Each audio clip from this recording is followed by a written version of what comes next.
بسم الله الرحمن الرحيم. ان شاء الله هنشرح التايم لاينر وقائمة فيو. تعال نروح على برنامج النافس وورك. زي ما حضرتك شايف انا فتحت المشروع اللي انا فتحته كان هو متصدر من غير ليفلز. تعالى هنا على قائمة فيو. طيب ايه النافيجيشن بار؟ اضغط عليها كده. النافيجيشن بار هي الحاجات دي اسمها النافيجيشن بار. لو شلتها الحاجات اللي في اليمين دي كده اتشالت. ماشي، رجع النافيجيشن بار تاني. دي لو عندك مشكلة مثلا في الماوس تستخدم الحاجات اللي فوق دي. ماشي، ايه فيو كيوب دي؟ فيو كيوب اللي هي اللي هنا دي، هي البتاعة دي اسمها فيو كيوب. ماشي، رجعها تاني.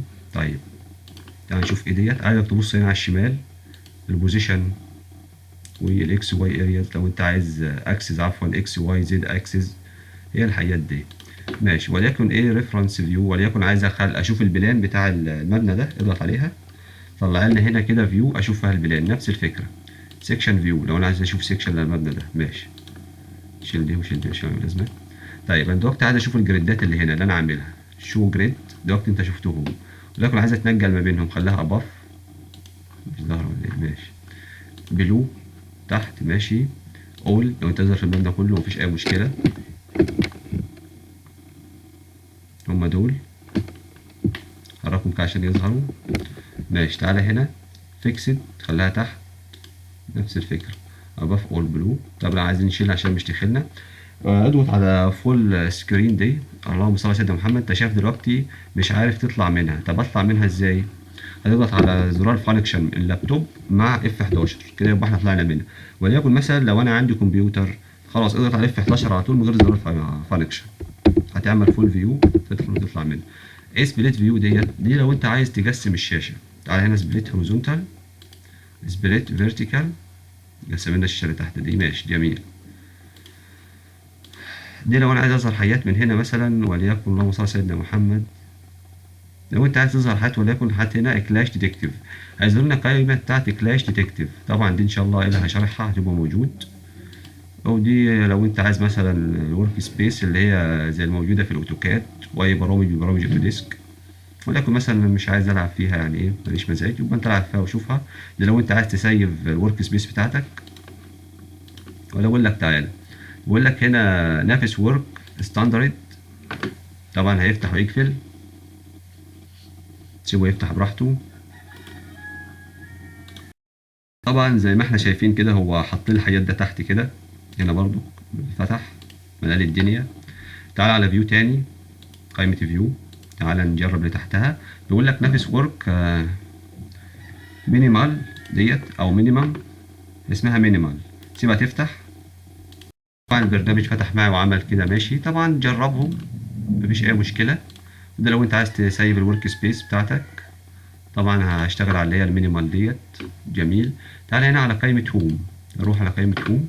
وليكن مثلا فاكر لما انا قلت لك احنا اهم حاجة عندنا هنستخدمه هي السلكشن تري. وطبعا لازم تكون مصدر المشروع من غير اللهم صل على سيدنا محمد، من غير ايه، من غير ليفلز. صدره بس شيل الليفلز. ماشي، طبعا شارح الموضوع ده فمش محتاج ان انا اعيد عليه. طيب جميل، تعالى بقى حدد لي عليه وروح على التايم لاينر. التايم لاينر ده اللهم صل على سيدنا محمد شبيه جدا بالبرمافيرا، يعني ده يعتبر حته برمافيرا. وليكن مثلا التايم لاينر ده نربطه بالبرمافيرا واللهم صل على محمد والاكسل. ماشي، فتعالى هنا نحذف الحاجات ديت ملهاش لازمه. نعمل ديليت برضو، ديليت. دلوقتي اول حاجه اللي هي اسمها تاسكس، هنعمل اد تاسكس. وليكن هنسميها مثلا اللهم صل على سيدنا محمد، نسميها ايه دي لو احنا عايزين نظهرها ونخفيها. طيب على هنا كده وسميها اف، وليكن اف واحد، يعني دي الفاونديشن اللي احنا عاملينها سيلكشن تحت دي. ماشي، البلاند ستارت بتاعتها وليكن هتبدا 1 4. طب البلاند اند وليكن هتنتهي في 2 ونضغط انتر. عفوا هتكتب 02 انتر. ماشي كده بقت عملت 2. طب اكشوال ستارت سيبك منها دلوقتي. كونستراكت عايز ان هو يتبني ولا يتهدم ولا يبقى مؤقت؟ لا انا عايزها كونستراكت. طيب اتاتشد، ايه الاتاتشد ديت؟ عايز اربط الحاجات اللي انا عملت لها سيلكشن من سيلكشن تري تحت كده، اسمها اتاتش كارنت سيلكشن. جميل. ودي الكوست لو انت مثلا هتخليها 50 مثلا ولا حاجه مفيش اي مشكله. عايز تعمل كوست بتاعها مفيش اي مشكله.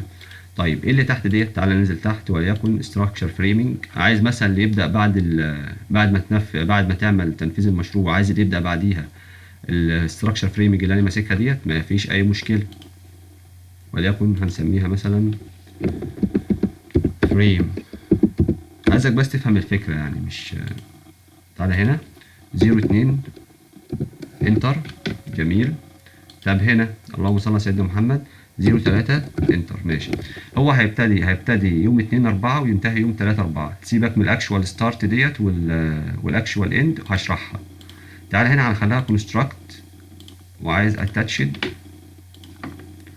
ماشي. تعالى هنا اللهم صل على محمد، ممكن تضغط هنا لو انت عايز تشوف الحاجات دي. تاني حاجه، وليكن مثلا هنبدا بعديها بعد ما ننفذ الفريمنج والحاجات ديت، هنبدا مثلا بالكولوم. على هنا كده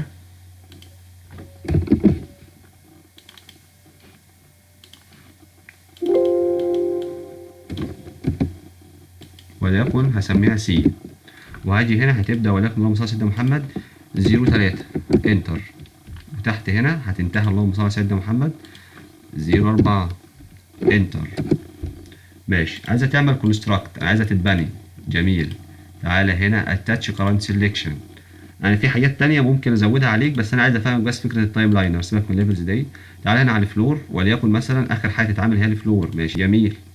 تعالى هنا اف ال او يو ار مثلا، لا فلور عفوا، فلور تعملها كده. وليكن مثلا اللهم صل على سيدنا محمد. انا كل بس اللي يهمني ان انت بس تبدا تشتغل عليه، ان انت تبدا تشتغل على التايم لاينر، وهفصصه لك ان شاء الله المره الجايه.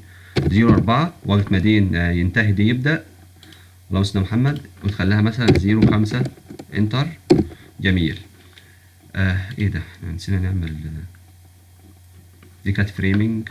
خلاص سيبك من دي دلوقتي. تعالى ننزل على اللي تحت دي.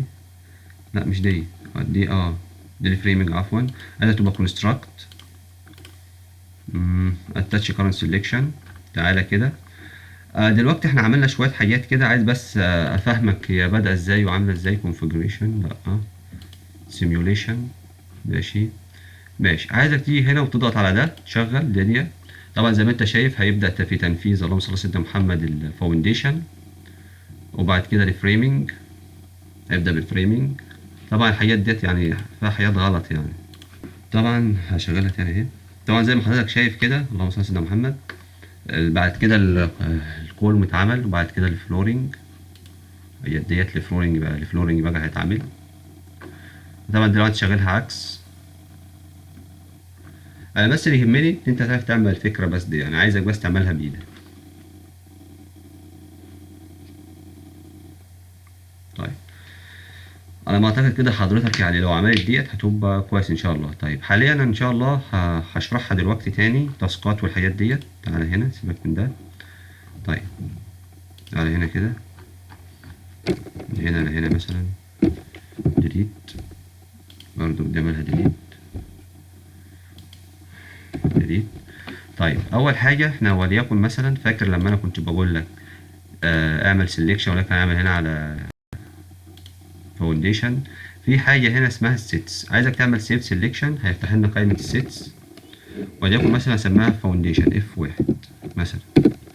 تاني حاجه هنا من سيلكشن تري برضو عايزك تمسك لي الكولوم، سيف سيلكشن تسميها مثلا COL مثلا. اوكي. برضو من قائمه السيلكشن عايزك تمسك لي الفريمنج، مفيش اي مشكله، سيف سيلكشن.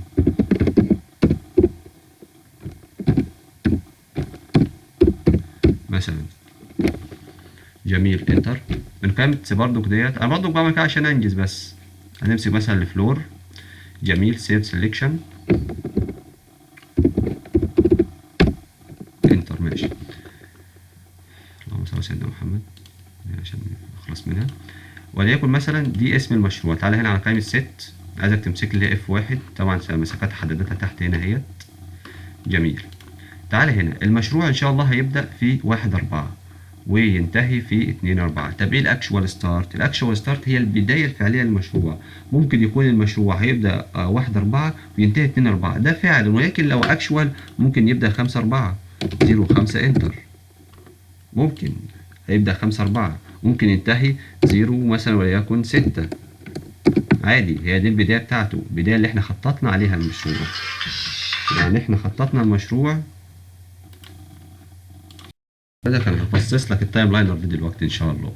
بص حضرتك، يبقى دي البدايه الفعليه بتاعته اللي هي الاكشوال ستارت. طب ايه هو التاسك تايب دي؟ دي النوع بتاعه، عايزه مثلا يتبني ولا يتهدم ولا يبقى تمبراري. ماشي، تعالى هنا ديت اعملها، سيبك منها خالص. لا مش عايز اعمل دي التاسك. شفت انت الاتاتش ديت؟ اضغط عليها كده، بقول لك اتاتش كارنت سيلكشن. لا انا عايز اعمل اتاتش ست، اللي هي مثلا وليكن لو استاذ محمد F1. يبقى انا غيرت من كارنت سيلكشن للسيتس. حضرتك واخد بالك؟ اتاتش سيتس خدناها اللي هي السيتس اللي احنا عملناها دي، اللي احنا عملناها سيف سيلكشن، عملنا سيتس معانا. ماشي كويس. طب ايه ده؟ عايزك تضغط عليها كده وتشوف الحاجات ديت. هي حاجات تافهه يعني، ما فيهاش حاجه صعبه يعني. طيب ايه الحاجات اللي انا ضغطت عليها ديت؟ دي لو انت عايزها بيزكس. بيزكس العدد هنا جل، وليكن مثلا ستاندرد العدد زاد. عايز مثلا اكستندد العدد هيزيد اكتر. عايزه كاستوم زاد جدا يعني. دي احنا مش محتاجين الحاجات دي كلها يعني. طبعا دي لو انت عايز تشوز كولومز، لو انت عايز مثلا تختار الحاجات ديت مفيش اي مشكله تختار منها. وليكن يعني هي بتبقى يعني حلوه ومعقوله ستاندرد. ماشي، اضغط هنا عشان نظهر الحاجات اللي هنا. ودي اد تاسك، اللهم صل على سيدنا محمد. وديت انسيرت تاسك وتو اد تاسك، مفيش اي مشكله. دي لو انت عايز تحذف حذفناها.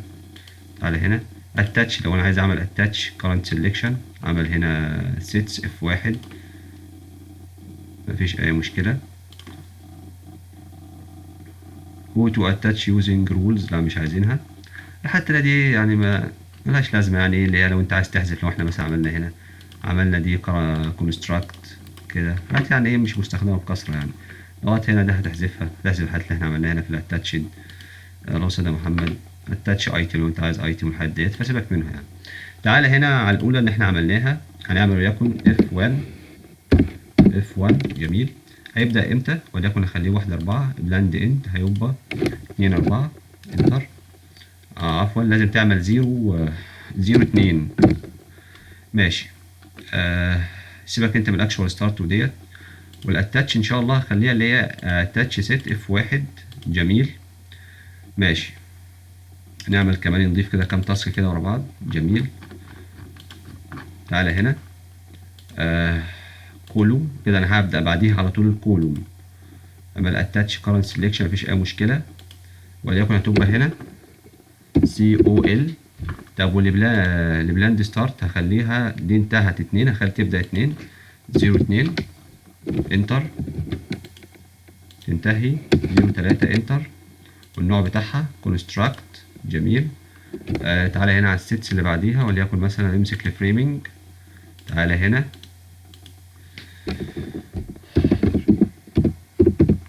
جميل. بعد كده الفريمنج اللي يبدأ. طبعا ايه، انا بشرح البرنامج مش جاي معمل مشروع 4. لا انا عايز تبدأ يوم 3 نفس الوقت. 0 3 انتر.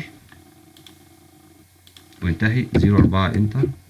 جميل. طبعا عايز اخليها كونستراكت فريمنج. يكون دي مثلا لو مثلا محمد هيبقى الفلور.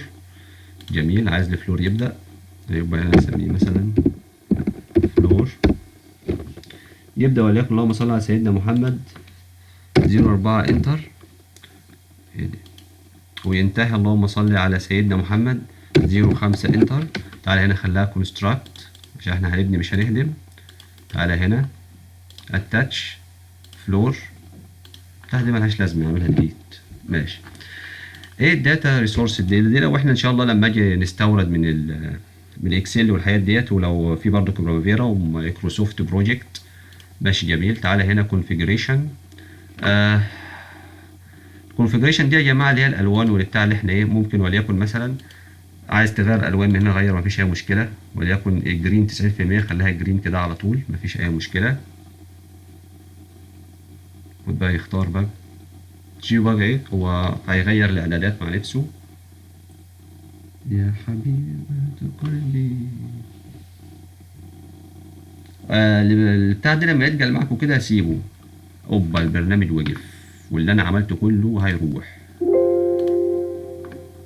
طيب يا جماعة البرنامج وقف، وانا هوقف الفيديو هنا وارجع اعمل كل اللي انا عملته ده تاني. صديقي تعالى نكمل الكونفيجريشن ان شاء الله. انا هشرحها مع الاكسل مش عشان مش هطول عليك. تعالى كده انا خلصت التاسكات هنا. تعالى هنروح على السيميوليت، تعمل نشغله عشان يبدأ. طبعا ان شاء الله انت هتبقى احسن مني، انا ده بس بشرح، انت هتبقى احسن مني في ان انت بقى تظبط وليكن مثلا الفريمنج والحاجات ديت وانت جايبهم من ريفت، مش تعملهم زي كده، تعمل البيمز هي الميدات او الجراوند بيم وتفصل كل واحده عن التانية، في دي مفيش اي مشكله. كده هو خلص. وان شاء الله فاكرين حركه الانيميشن هدخلها ان شاء الله، هنعمل هنا انيميشن المره الجايه وهشرح الكونفيجريشن ديت. وان شاء الله كده يعتبر احنا خلصنا النهارده عشان مش عايز اطول عليكم. انا كل اللي يهمني بس انك تعرف تعمل دي زي ما انا قلت، بلاند ستارت غير اكشوال ستارت.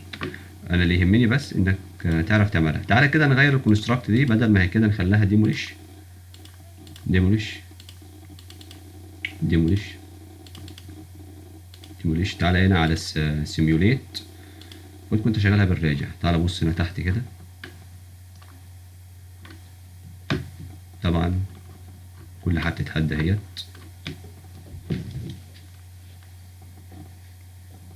يبقى اللي يهمني انك تعرف تعمل بس فقط لا غير، تعمل التاسكات وتيجي على السيميوليت بس، ده كل اللي يهمني. ونستخدم السيتس وسيلكشن تري. بس كده يا زعيم احنا كده خلصنا، والسلام عليكم ورحمة الله وبركاته. انا كل اللي يهمني ايه؟ تعرف تعمل تاسكات بس وتفهم الحاجات دي بس.